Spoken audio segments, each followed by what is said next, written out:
Sir ఇంకోటి మీరు ఒక నేను ఇది కూడా ఎందుకులే మనం దీని గురించి పట్టించుకోకూడదు అనుకున్నా. పదే పదే పదే పదే పదే పదే లుచ్చా పనులకు నేను సహకరించాను అంటాడు.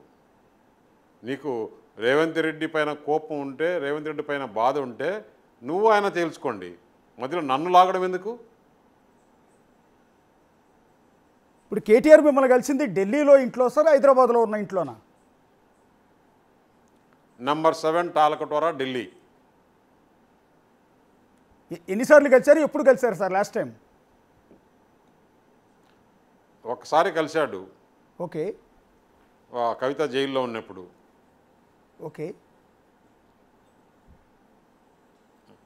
అంటే మిమ్మల్ని కలవటం వెనక రీజన్ ఏంటండి? అంటే బీజేపీలో మీరు ఎంపీగా ఉన్నారనా, లేకపోతే? బీజేపీలో ఉన్నాను, ఈయన చెప్పేది అక్కడ క్యారీ చేసి తీసుకెళ్ళి చెప్పి మాట్లాడతాను, సహకరించమని చెప్పేసి వచ్చాడు.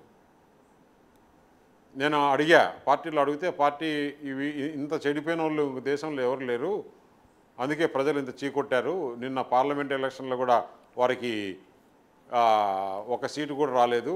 ఇటువంటి అయిపోయిన మొత్తం మునిగిపోయే నావ మనకెందుకు, ఆ బ్యాగేజీ మనం తెలంగాణలో మనం ఓన్గా గవర్నమెంట్ ఫామ్ చేస్తాము, వీళ్ళని పెట్టుకుంటే మనకు బ్యాగేజ్ అవుతుంది. వాళ్ళు ప్రజలు చీకొట్టారు, ప్రజలు నమ్మరు, ఓన్లీ తెలంగాణ సెంటిమెంట్ అడ్డం పెట్టుకొని అప్పుడు బిగినింగ్లో చేశారు.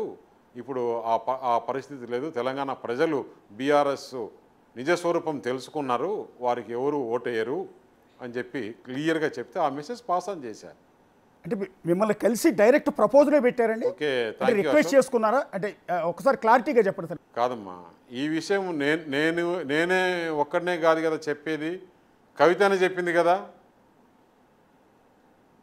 మీరు మెడ్ చేసేదానికి ఒప్పుకున్నారు, నేను ఇష్టపడలేదు మీ విధానం అని. ఆమె రాసిన లెటర్లో, కేసీఆర్కి రాసిన లెటర్లో స్పష్టంగా రాసింది, బయట ఇలా ప్రచారం జరుగుతోంది, బీజేపీతో మనం విలీనం అవుతున్నాము అని. అది కూడా పెద్ద సెన్సేషన్ అయింది. సార్ నేను అడుగుతుంది ఏంటంటే, కేటీఆర్ మిమ్మల్ని తన చెల్లెలు జైల్లో ఉన్నప్పుడు కలిశారు. కలిసిన సందర్భంలో క్యాజువల్గా వచ్చి మాట్లాడటానికి వచ్చిన సందర్భంలో ఇది చర్చించారా, లేకపోతే అదే పని మీద వచ్చి మిమ్మల్ని సాయం చేయమని అడిగారా? ఏమని ప్రపోజల్ చేశారు సార్? ఇదే పనిపైన ఢిల్లీకి వచ్చి మాట్లాడి, మేము ఇబ్బందుల్లో ఉన్నాం, మా మీద ఏమాత్రం కేసులు లేకుండా, నాన్నకు హెల్త్ బాగాలేదు, చాలా మదన పడిపోతున్నాడు, నువ్వు ఈ సాయం చేయి అంటే ఏ విధమైన సాయం అండి? ఇప్పుడు ఢిల్లీ లిక్కర్ స్కామ్ ఉంది, లిక్కర్ స్కామ్లో చెల్లెలు అరెస్ట్ అయింది.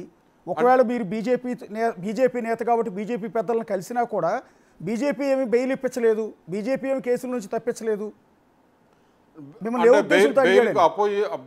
బెయిల్కు అంటే వీళ్ళ ఉద్దేశంలో బెయిల్కు సహకరించమని, బెయిల్కు అపోజిషన్ చేయొద్దని, అడ్వకేట్ని పెట్టద్దని రకరకాలు వీళ్ళ ఆలోచనలు. ఆయన ఒక్కడేనండి. అప్పుడు హరీష్ రావు ఆయన కలిసి ఢిల్లీలో చాలామంది నేతల చుట్టూ తిరిగారు. కవిత జైల్లో ఉన్నప్పుడు చాలామంది నేతలను కలిశారు. చెప్తాను నేను. ఇంకా ఈ ఎపిసోడ్ అశోక్ ఇదంతా ఎపిసోడ్ చాలా ఉంది, మళ్ళీ నెక్స్ట్ ఎపిసోడ్లో మాట్లాడదాం. ఈ రోజుకి ఇది చాలు. అలాగే సార్, హరీష్ రావు కూడా వచ్చాడు ఆయనతో పాటు అని నేను చెప్తాను. ఇంకా ఉన్నాయి విషయాలు, చెప్తాను అశోక్. ఓకే. బీజేపీలో బీఆర్ఎస్ని విలీనం చేస్తానని ప్రపోజల్ డైరెక్ట్గా ఆయన నుంచి వచ్చిందంటే అంటే దానికి కేసీఆర్ ఆమోదం ఉందని చెప్పారా? వేరే వాళ్ళు అయితే నేను ఎందుకు చెప్తాను? ఇప్పుడు ఇక్కడ జరిగేది సీఎం రమేష్కి కేసీఆర్ కదా, ఓకే, కేటీఆర్ కదా, కేటీఆర్కి సీఎం రమేష్ జరిగింది ఇది కదా. మార్నింగ్ క్లారిటీగా ఇచ్చాను మీడియాలో, నువ్వు మళ్ళీ ఇప్పుడు కూడా చెప్తున్నా. ఓకే, ఒక నిమిషం సార్, ఒక్క నిమిషం. మీరు ఇంకోటి కూడా అన్నారు, ఒక కమ్మ సామాజిక వర్గాన్ని ఉద్దేశించి కేటీఆర్ తీవ్రమైన వ్యాఖ్యలు చేశారు. తుమ్మల నాగేశ్వరరావు గారు పార్టీ నుంచి ఎందుకు వదులుకున్నారు అన్న సందర్భం చాలా వల్గర్గా మాట్లాడాడు. కమ్మ సామాజిక వర్గాన్ని, రెడ్డి సామాజిక వర్గాన్ని చాలా వల్గర్గా మాట్లాడినాడు. నేను రాజకీయాల్లో ఇది ఇట్లా ఉండకూడదు, నువ్వు ఎందుకు ఇటు చేస్తున్నావు, నువ్వు ఎప్పటి నుంచో తెలిసినవాడు కాబట్టి చెప్తున్నాను, ఇలా కులాల గురించి ఇట్లా వల్గర్గా మాట్లాడకూడదని కూడా చెప్పడం జరిగింది.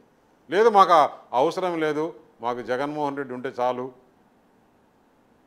మేము ఎంత రెడ్లకు పదవులు ఇస్తే కూడా ఎలక్షన్స్లో అందరూ మమ్మల్ని ఇచ్చేసారు, వాళ్ళని కూడా వల్గర్గా మాట్లాడి వాళ్ళని నమ్మే సమస్య లేదు ఇంకా రాజకీయాలలో అని చెప్పడం జరిగింది.